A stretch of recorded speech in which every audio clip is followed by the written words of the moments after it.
मुख्य पोषक तत्व है जिसकी अनुपस्थिति में फसलों से उत्पादन की कल्पना भी हम नहीं कर सकते हैं। लेकिन आज की खेती की स्थिति यह है दोस्तों कि ज्यादातर किसान यूरिया, डीएपी और एसएसपी जैसे खादों का तो भरपूर मात्रा में इस्तेमाल करते हैं, लेकिन पोटाश का इस्तेमाल कुछ ही किसान करते हैं। लेकिन इस वीडियो को देखने के बाद में ऐसा बिल्कुल भी नहीं होने वाला है, क्योंकि इस वीडियो में हम पोटाश का खेती में क्या महत्व है इस पर विस्तृत चर्चा करने। पोटाश क्या है, इसके खेती में फायदे क्या है, इसे कब, क्यों, कैसे इस्तेमाल करना चाहिए और इसके उपयोग में सावधानियां क्या रखनी चाहिए। चलिए शुरू करते हैं। दोस्तों, पोटाश भी नाइट्रोजन और फास्फोरस की तरह ही प्राइमरी न्यूट्रिएंट है जिसकी ज्यादा मात्रा की पौधों को रिक्वायरमेंट होती है।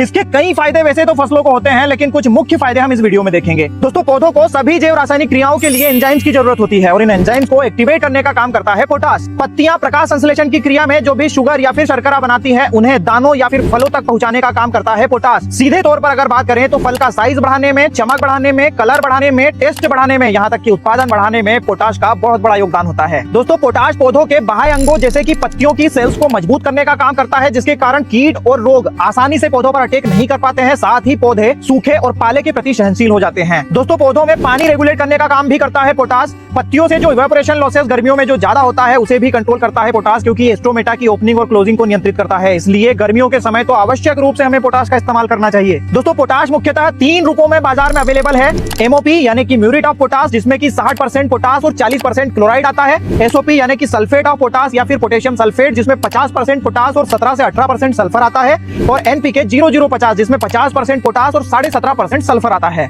इसके इस्तेमाल के बारे में अगर बात करें तो बेसल में अगर देंगे तो ज्यादा बेहतर रहता है, क्योंकि ये 20 से 25 दिनों में अपना काम शुरू करता है।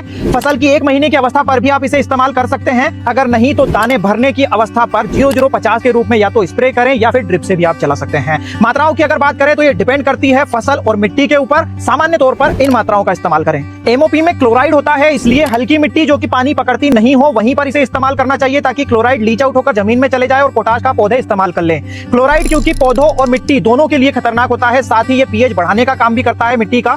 और ऐसी जगह जहां पर खारा पानी होता है वहां पर एमओपी का इस्तेमाल हमें नहीं करना चाहिए। दोस्तों, आलू और धान जैसी फसलें जिनमें स्टार्च की मात्रा ज्यादा बनती है वहां पर एमओपी का इस्तेमाल नहीं करना चाहिए, क्योंकि क्लोराइड स्टार्च बनने को रोकता है। एसओपी का इस्तेमाल सभी प्रकार की मिट्टियों में हम कर सकते हैं। इसमें हमें एक्स्ट्रा सल्फर भी मिल जाता है। डीएपी और एसएसपी के साथ मिलाकर एसओपी का इस्तेमाल हमें नहीं करना चाहिए। दोस्तों, पौधों की पुरानी पत्तियों की धारियां अगर पीले या फिर ब्राउन कलर की दिखाई दे रही है तो ये पोटाश की कमी के लक्षण है। ऐसा